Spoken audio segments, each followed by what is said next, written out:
리셋 정진희. 가을이 오면 유독 칼국수가 생각났다. 해마다 반복되는 공허한 마음을 채울 수 있는 유일한 방법이라 생각했다. 여행 일정을 마치고 귀국한 나는 랑 칼국수 식당에 갔다. 어머니, 저 왔어요. 별일 없으셨죠? 나는 밝은 톤으로 인사를 했다. 어머나, 어서 와라. 언제 들어왔니? 며칠 전에요. 나는 식당 안과 밖을 두리번거리며 창가에 앉았다. 오늘은 팥칼국수 먹을래요. 주문하고 잠시 눈을 감았다. 누군가 문을 열고 들어오면서 말했다. 엄마 바빠? 손님이 왔다고 나한테 말을 하지 그랬어. 귀에 익은 중저음 목소리가 들려 번쩍 눈을 떴다. 초남씨였다. 초남씨, 나야. 반가움은커녕 초남씨의 눈빛은 대면대면했다. 순간 나의 머쓱한 미소를 부숴버리고 싶었다. 그러려니, 아니 당연히 그럴 수 있다는 것을 모르진 않았다. 하루에도 수없이 많은 감정 변화가 원하든 원치 않든 초남씨의 삶을 조종하고 있다는 걸 알면서도 받아들이기 힘들었다. 초남씨에겐 사람을 끌어당기는 힘, 보이지 않는 어떤 에너지가 있었다. 내심 부러웠다. 우연인지 필연인지 대학까지 같이 다니게 될 줄 몰랐다. 자상하고 배려심 깊은 초남씨의 인기는 대학 동아리에서도 독보적이었다. 적어도 내가 알기로는. 외국어 동아리 모임이 있던 날, 회장이 개인적인 일로 불참이라 모든 순서는 부회장인 초남씨가 진행하기로 했다. 회원들의 적극적인 참여로 분위기는 나쁘지 않았다. 순조롭게 마무리가 되어갈 즈음 초남씨가 자리에서 벌떡 일어나더니 중국어도 아닌 모호한 혼잣말을 하며 실없이 웃었다. 다들 깜짝 놀랐다. 초남씨는 누구와도 눈빛을 마주치지 않았다. 꼭 누군가와 대화하는 것처럼 허공에 집중하더니 혼자 피식 웃었다. 잠시 후 아무 일도 없던 것처럼 언제 그랬냐는 듯이 의아한 표정으로 지켜보던 회원들에게 다음에 만날 날을 약속하며 간단한 인사를 하고 내려왔다. 초남씨가 잠시 자리를 비우자 여기저기서 수군거리며 낄낄대는 소리가 귀에 거슬렸다. 나는 재빨리 초남씨와 함께 모임 장소를 빠져나왔다. 모임이 끝난 후 동아리 회원들과 저녁 식사하는 것을 포기하고 우린 무작정 걸었다. 누구라도 먼저 멈추자고 할 때까지 걸을 참이었다. 지하철역 새 정거장을 지나도록 걷다 보니 그제야 슬슬 배가 고팠다. 내가 물었다. 우리 가위바위보 해서 이긴 사람이 좋아하는 음식을 먹기로 할까? 좋아. 초남씨의 표정이 편안해 보였다. 가위바위보? 오호, 내가 이겼으니 내 맘대로 정할게. 매콤한 치즈 닭갈비 먹자. 나는 목소리 톤을 살짝 높여 애교 섞인 말투로 말했다. 그러자. 술도 한잔 마시고 싶은데. 남이 넌 어때? 당연히 나도 마셔야지. 우리 요즘 뜸했잖아. 닭갈비를 먹고 술도 한 잔씩 마시면서 그동안 우리 사이에 끼어든 뭔가 이상한 기류를 확인하고 싶었다. 분위기가 오를 때 초남씨가 좀 전에 했던 이상한 행동에 관해서 조심스럽게 물었다. 있잖아. 아까 사실 나도 좀 놀랐거든. 언제부터 그랬던 거야? 나랑 둘이 있을 때는 전혀 그런 행동하지 않았잖아. 그러니까 그게 정확히는 잘 모르겠어. 아마도 군 제대 후 새해가 시작될 무렵이었던 것 같아. 집에 혼자 있을 때 가끔 누군가가 나에게 말을 거는 것 같았어. 뭐지? 하면서 집중하는 나를 봤어. 나도 내가 왜 이러는지 때때로 무서운 생각이 들기도 해. 앞날이 막연해지는 불안 때문에 미칠 것 같아. 초남씨는 괴로운 듯 연거푸 소주를 2잔이나 마셨다. 병원엔 가봤어? 요즘엔 스트레스 때문에 예상치 못한 정신적인 질병들이 많다고 하잖아. 나는 걱정이 되었지만 별거 아니길 바라는 마음으로 일부러 시선을 멀리 둔 채 물었다. 병원은 무슨 병원이야. 별것도 아닐 텐데. 그리고 동아리 부회장은 이제 그만해야겠어. 예전처럼 머리가 막지 않아. 어휴, 그럼 나도 총무 그만할래. 우린 동시에 입을 닫기로 약속이나 한 것처럼 한동안 서로 말이 없었다. 확연하게 달라진 초남씨의 행동들이 낯설고 적응되지 않았다. 그러고 보니 둘이 있을 땐 중국어 개그도 제법 잘했는데 근래에는 들어본 적이 없었다. 그뿐만이 아니었다. 아예 내 옆으론 오지도 않고 손도 잡지 않았으며 간혹 옆으로 온다고 할지라도 키스는커녕 눈을 감고 무슨 생각을 하는지 도무지 알 수 없었다. 이전 같았으면 답답해서 내가 먼저 물었을 텐데 이번만큼은 초남씨가 먼저 얘기해 줄 때까지 기다려야겠다고 마음먹었다. 초남씨가 말했다. 예전과 다르게 학업에 집중이 되지 않아 한 학기 쉬어야 할 것 같아. 많이 답답한 모양이네. 좀 그래. 그렇구나. 이참에 하지 정맥류 진단받은 상태로 종일 서서 일하는 엄마를 도와드리고 싶어. 알겠어. 하필이면 왜 초남씨였을까? 대화 중에 힘이 빠졌다. 초남씨는 휴학 후 주방 보조 역할을 잘 해내고 있었다. 그런데도 어머니는 초남씨의 행동이 썩 내키지 않은 모양이었다. 모르긴 해도 어머니는 초남씨가 졸업해서 취직하길 바라는 눈치였다. 가끔 식당에 갔을 때였다. 초남씨가 손님들과 간단한 농담을 주고받을 땐 사장님 같았다. 얼굴에 웃음기 쏙 빼고 진지하게 대화하는 것을 보았을 때 내가 아는, 아니 나를 알고 있는 초남씨가 맞나 싶었다. 내가 몰랐던 의외의 사교성이 초남씨한테 있었다니 놀라웠다. 그렇게 잘 나갈 줄만 알았던 어떤 날엔 손님들이 무안할 만큼 차가운 시선으로 경계하며 무표정한 얼굴로 본체 만세한다고 어머니가 살짝 귀뜸해 주었다. 종잡을 수 없는 초남씨의 행동들 앞에서 나는 계속 긴장할 수밖에 없었다. 그나저나 복학은 언제 할 것인지 궁금했다. 눈치 빠른 초남씨는 어머니가 잠시 자리를 비우자 묻기도 전에 어떤 확신에 찬 눈빛으로 나를 쏘아보며 말했다. 남이야 돌아가. 난 정부의 비밀 요원이라 내 신분이 드러나면 위험해. 그리고 복학은 절대 안 해. 초남씨의 눈동자엔 절대적인 힘이 실렸다. 뭐라고? 그게 무슨 소리야? 비밀 요원이라니. 그런 게 있어. 넌 몰라도 돼. 나는 뭔가 심상치 않은 일들이 벌어질 것만 같아 불안했다. 충격적인 마음이 진정되지도 않았는데 초남씨는 누군가의 음성을 들은 듯 나에게 소리치며 말했다. 너 혹시 간첩 아니야? 빨리 꺼져. 꺼지란 말이야. 초남씨는 갈수록 도저히 이해할 수 없는 말을 하며 나를 불신하고 의심했다.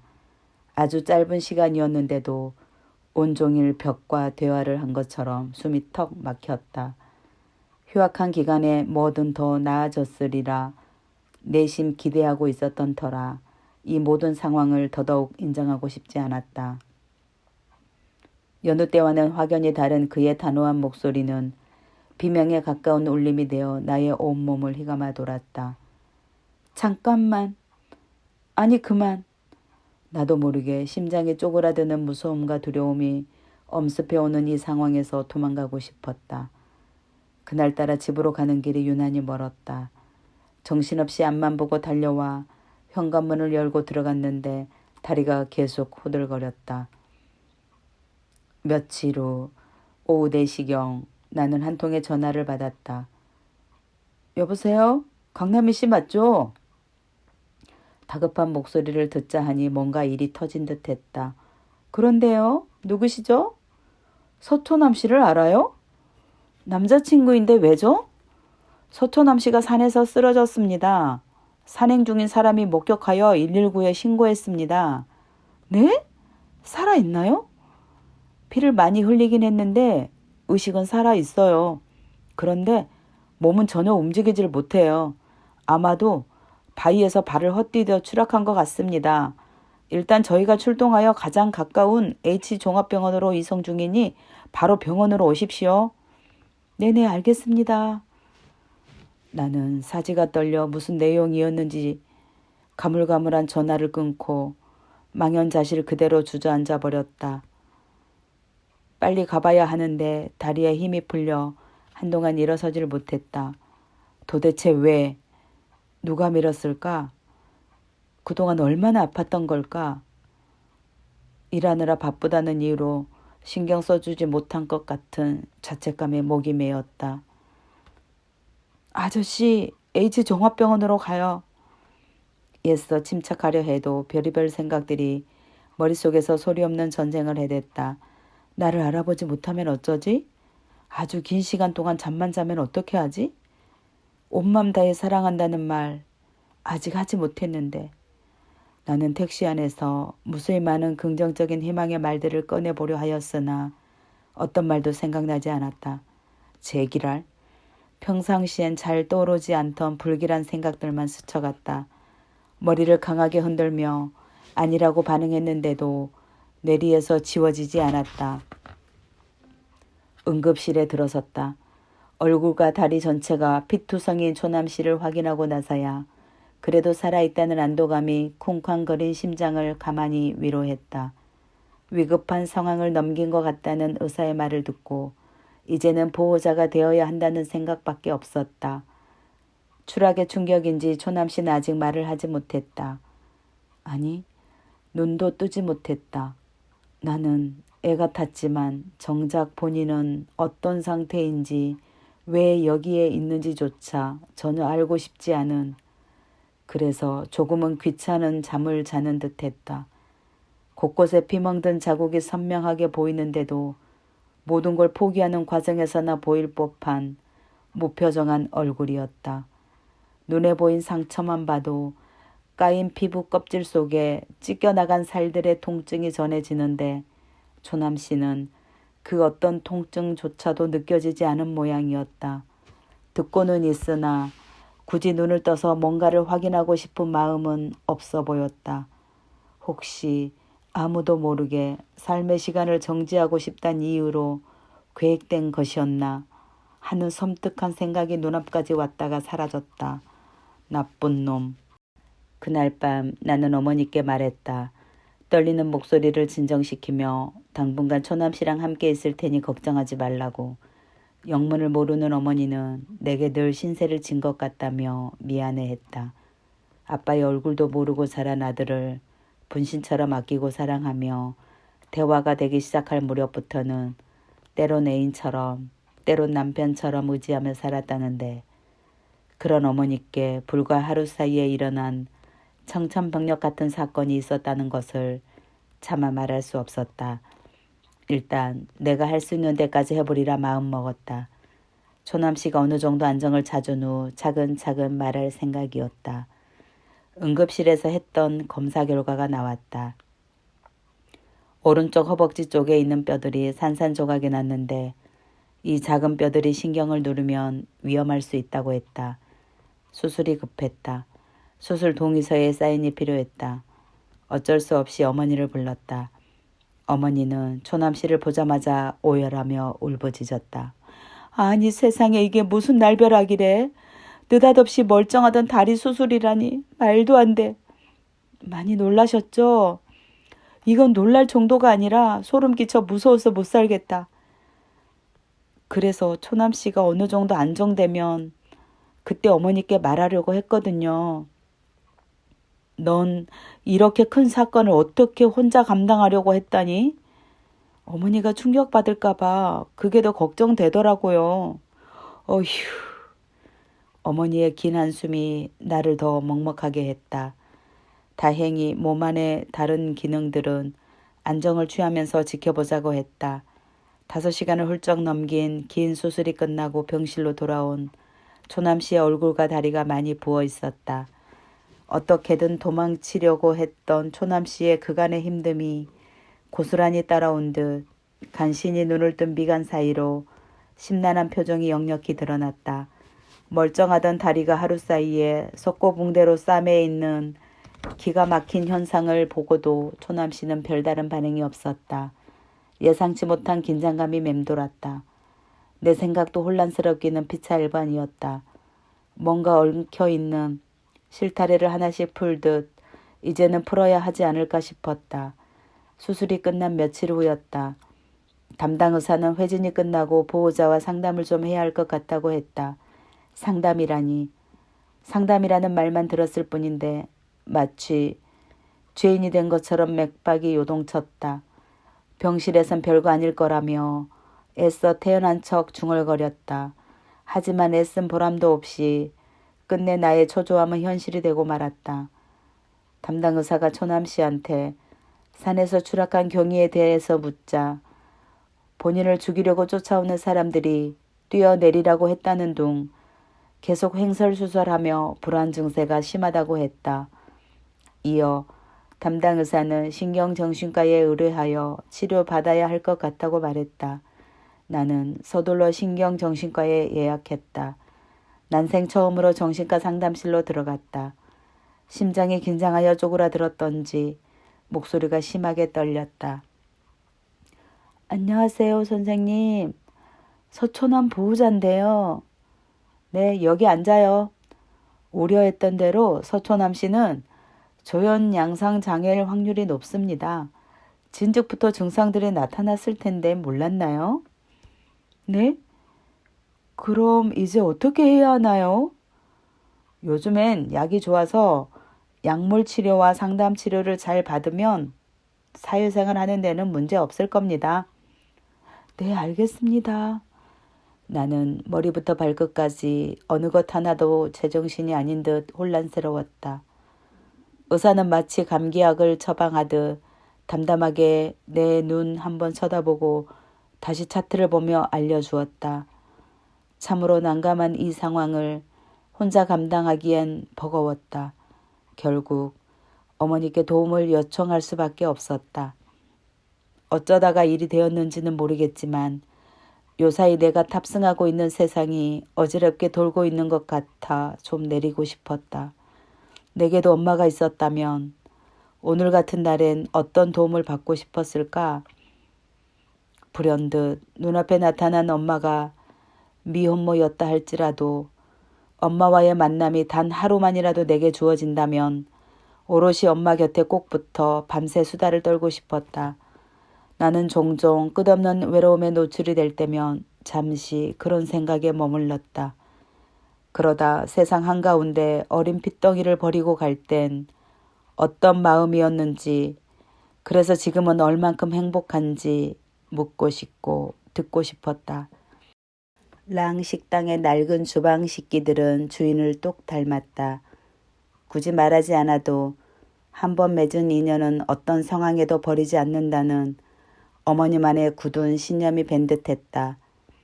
아주 작은 거 하나도 함부로 버리지 못한 성정인 어머니를 닮아서일까. 초남씨도 그랬다. 오래전 할머니를 따라 처음 식당에 간 날부터 줄곧 단골이 되었고 그 인연으로 초남씨랑 대학까지 꼭 붙어 다니게 되었다. 인연이 연인이 된 셈이었다. 할머니가 돌아가신 후 늘 혼자였던 나에게 힘이 되었던 초남씨. 그로 인해 나의 일상은 생기가 돌았다. 사랑이란 걸 조금씩 알게 되면서 자연스럽게 둘이 하나가 되었고 약간의 거리를 둔 채 같은 곳 결혼을 향해 가는 중이었다. 요사이 어머니는 허리와 다리뿐만 아니라 소화도 잘 안 되어 속이 더부룩한 날이 많다고 했다. 잊고 살았던 오래전 힘듦이 어쩌자고 하나씩 내려오는지 모르겠다며 쯧쯧 원망 섞인 혀를 찼다. 몸 구석구석에서 나타난 어머니의 통증은 그동안 힘들었던 삶의 흔적이었다는 것을 생색이라도 낼 참인가. 때때로 더 강한 신호를 보낸다고 했다. 나는 어머니의 한숨만 들어줬을 뿐인데 그 작은 위로가 얼마나 도움이 되었는지 알 수 없었다. 초남씨의 몸속에 흩어졌던 뼈들이 잘 붙고 있다는 얘기를 담당 의사로부터 들었다. 눈에 보인 상처는 조금씩 나아지는데 초남 씨의 눈빛은 갈수록 초점을 잃어가는 것 같아 마음이 아팠다. 신경정신과 병동에 다녀온 날엔 유독 짜증을 냈다. 세상에 대한 불평, 불만을 하염없이 늘어놓기도 하고 갑자기 퇴원시켜 달라면서 어린애가 엄마한테 조르듯이 어떤 날엔 온종일 조르기도 했다. 담당 의사의 퇴원 명령 없이는 꼼짝할 수 없는데도 신경질적인 말투는 집요했다. 그럴 때마다 병실에서의 일과가 숨막히게 답답할 수 있겠다는 것을 충분히 공감해 주었다. 조금씩 나아지고 있는 것 같아 초남 씨에게 넌지시 물었다. 초남 씨, 지난번에 산에 올라갔을 때 뛰어내리라고 말했다던 목소리가 지금도 들려? 다른 어떤 말을 하기도 해? 초남 씨는 바로 답하지 못하고 한참 동안 망설였다. 나는 다그쳐 묻지 않았다. 초점을 잃은 듯한 초조한 눈빛을 볼 때 심리적 안정이 필요해 보였다. 얼마 후 초남 씨가 무거운 입을 열어 말했다. 사실 약을 먹을 땐 괜찮고 잠시라도 약물 치료를 중단하면 어김없이 누군가가 나를 해치려고 쫓아오는 것 같아. 함께 얘기하던 중에도 초남 씨는 자꾸만 주변을 두리번거리며 불안해했다. 그랬구나. 많이 힘들었겠네. 당분간 어떤 경우에도 약물 치료 끊지 말자. 완전히 나을 때까지 그래야겠어. 초남 씨는 치료를 더 잘 받아야겠다는 확고한 의지를 보이며 자신 있게 말했다. 참, 약은 시간 놓치지 말고 제 시간에 먹는 게 제일 중요하대. 나는 한 번 더 시간을 꼭 지켜 먹을 수 있도록 귀에 못을 박듯 또박또박 얘기해 주었다. 근데 나 빨리 퇴원해서 복학도 해야 하고 돈도 벌고 싶은데 할 수 있을까? 조남 씨는 근심이 가득한 얼굴로 반신반의하며 물었다. 당연하지.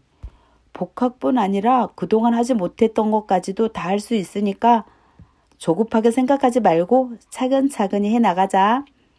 나는 다 필요 없고 치료가 우선이라는 말을 차마 하지 못했다. 어머니의 건강 상태가 온전히 회복되지 않았는데도 어쩔 수 없이 교대를 요청했다. 초남씨 혼자서는 휠체어에 오르지도 내려오지도 못한 상황이라 간병인이 필요한 까닭이었다.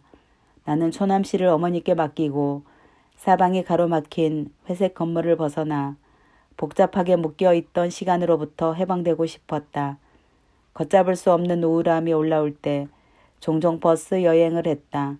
소리내어 울고 싶을 때, 사는 게 버거울 때, 모든 걸 놔버리고 싶을 때, 그럴 때마다 혼자인 나를 언제나 변함없이 따뜻하게 안아주던 곳, 얼굴도 기억나지 않은 엄마의 이름을 수평선 너머까지 들리도록 외쳐 불러봤던 곳, 나는 지금 그 바닷가에 와 있다.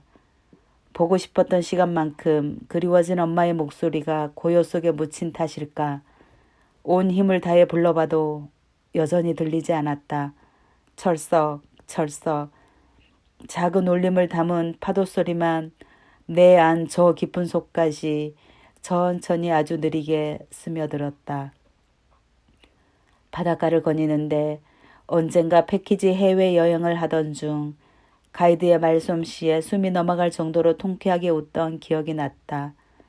만사가 귀찮아질 때쯤 스멀스멀 올라온 특별한 기억은 소중한 에너지가 되었다.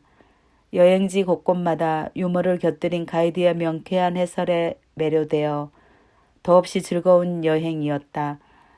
어떤 이는 돈 걱정 없이 수시로 여행을 다니기도 하고 어떤 이는 한 번의 여행을 위하여 몇 달 동안 용돈을 꼬박꼬박 모으기도 한다는 사실을 그때 알았다. 어찌되었건 여행하는 많은 사람이 일상으로 돌아간 후 힘들고 지칠 때마다 그날의 한박 웃음이 생각날 수 있게끔 그런 일을 하고 싶었다. 운명이었을까. 여행 관련 회사에 취업이 되었다.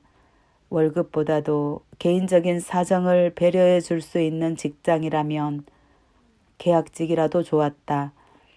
일하던 현장에서 들었던 웃음소리는 순간순간 힘든 삶을 이겨낼 수 있는 어떤 감기약 같았다. 얼마 전 회사에 휴직계를 냈지만 사직이나 마찬가지였다. 나는 어머니와 초남씨가 좋아하는 초밥을 사들고 병원으로 갔다. 초남씨의 눈빛은 지난번에 봤을 때보다 훨씬 부드러웠다. 그런데 시도 때도 없이 어머니를 괴롭힌 행동이 잦아졌다고 같은 병실 사람들이 말해주었다. 왜 그랬을까? 내가 부러워할 만큼 모자 관계가 좋았었는데 필시 내가 모른 무슨 사정이 있었으리라 짐작해 보았다. 그 얘기를 들어서인지 병실에서 나눈 모자 간의 대화는 상처투성이었다. 어머니는 짜증이 났던지 툭 던지는 말투로 조남씨한테 말했다. 넌 왜 그렇게 의지가 약해? 그러니까 그런 이상한 소리나 듣고 다니지? 어머니의 말이 끝나자마자 조남씨가 말했다. 그러니까 그때 차라리 죽었어야 했다고. 뭐라고? 그걸 말이라고 하니? 나도 답답해 미치겠어. 전혀 알지 못한 누군가가 날 조종하고 있다는 게 숨막혀 죽겠는데 그 괴로움 알기나 해? 그런 억지가 어딨어? 됐으니까 그만해. 거친 대화는 좀처럼 순화되지 않았다. 지금껏 함께 견뎌왔던 힘들었던 시간을 서로에게 인정받고 싶은 욕구는 충분히 이해되었다. 하지만 모자 사이의 갈등은 시간이 갈수록 풀리기는커녕 점점 더 깊은 늪으로 빠져들었다. 나는 원치 않은 중재자의 역할 앞에 섰다. 얄궂게도 현실을 넘나든 감정 기복은 약한 자들의 삶의 시간을 야금야금 갉아먹는 것 같았다.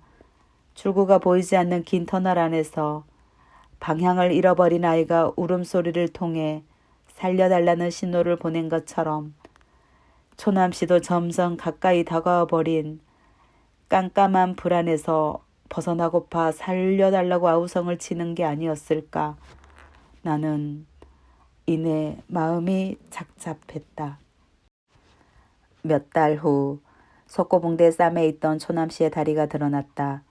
몇 군데 철심을 박아놓은 것 빼고 산산조각이 났던 뼈조각들이 제자리에 잘 붙어있다는 소리를 듣고 그제야 단단하게 굳어있던 나의 표정도 따라 웃었다. 붕대를 푼 것만으로도 묶임으로부터 자유를 얻은 듯 초남씨 마음도 편안해 보였다. 더 많은 해방감의 욕심을 탐하고 있던 초남씨는 틈새가 보일 때마다 궁색한 이유를 들어 나를 설득했다.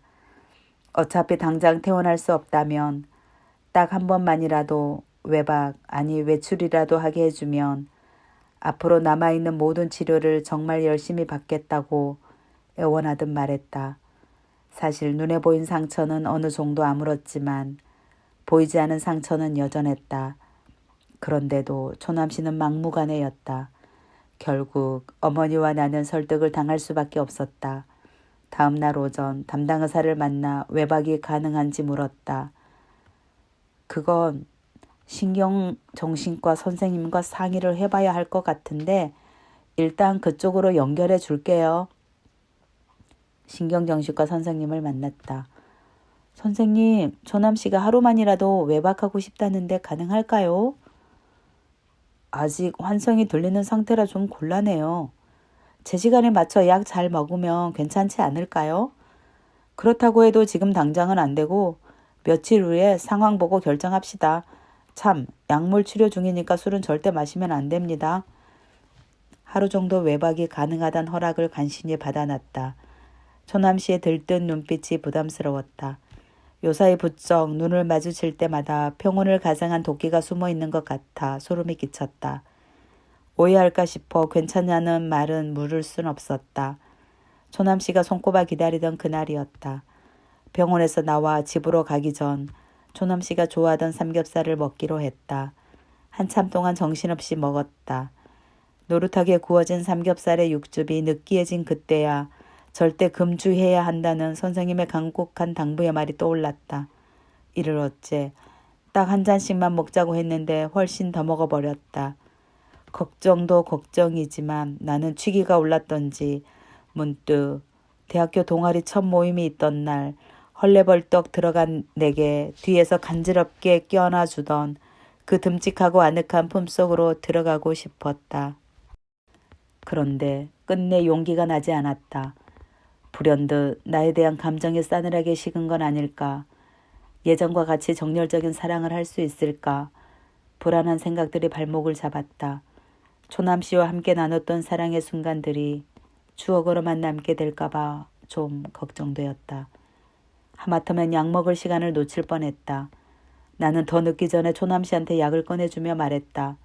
초남 씨, 약은 제 시간에 먹어야 한댔어. 조금 늦었지만 지금이라도 먹어. 알겠어, 먹을게. 초남 씨는 매우 귀찮은 듯 마지못해 대답했다. 그 사이 나는 화장실에 다녀왔다. 맙소사. 초남 씨가 약을 먹은 척하고 휴지에 싸서 버렸다는 걸 뒤늦게 알았다. 약을 먹지 않은 상태에서 술까지 마셨으니 감정 통제가 되지 않은 듯 조금씩 짜증을 냈다. 집으로 돌아간 초남 씨는 보이는 것마다 거슬린다는 이유로 걷어차며 불평했다. 가까이 다가갈수록 무섭게 돌변하는 태도를 제지할 방법이 없었다. 온몸에 소름이 싸하게 퍼졌다. 금세 얼굴색이 변하더니 원망 섞인 울음을 꺼이꺼이 서럽게 토해냈다. 그러곤 아직도 분이 풀리지 않았던지 누군가가 이상한 지시를 하는 건지 분간할 수 없을 만큼 공격적으로 변했다. 초남 씨는 나에게 협박하면서 말을 이었다. 다신 병원으로 돌아가지 않을 거야. 그게 무슨 소리야. 하룻밤 외박이잖아. 다 필요 없어. 이젠 다 나았다고. 그러니 안 가도 된단 말이지. 단호하면서도 무섭게 뱉은 말에 덜컹 겁이 났다.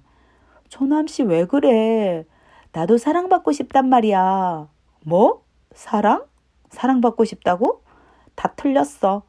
뭐든 내 맘대로 안 돼. 어차피 병신으로 살 바엔 죽는 게 더 나아. 초남씨의 극단적인 말투가 마음에 걸렸다. 초남씨는 달랠 틈도 주지 않고 다 낫지 않은 다리를 끌고 집을 뛰쳐나갔다. 평안을 예측할 수 없는 질병에 끌려다닌 초남씨가 한없이 가여웠다. 부랴부랴 초남씨 뒤를 쫓아갔다. 아픈 다리에 불편한 감각을 느끼지 못할 만큼 이성을 잃어버렸을까.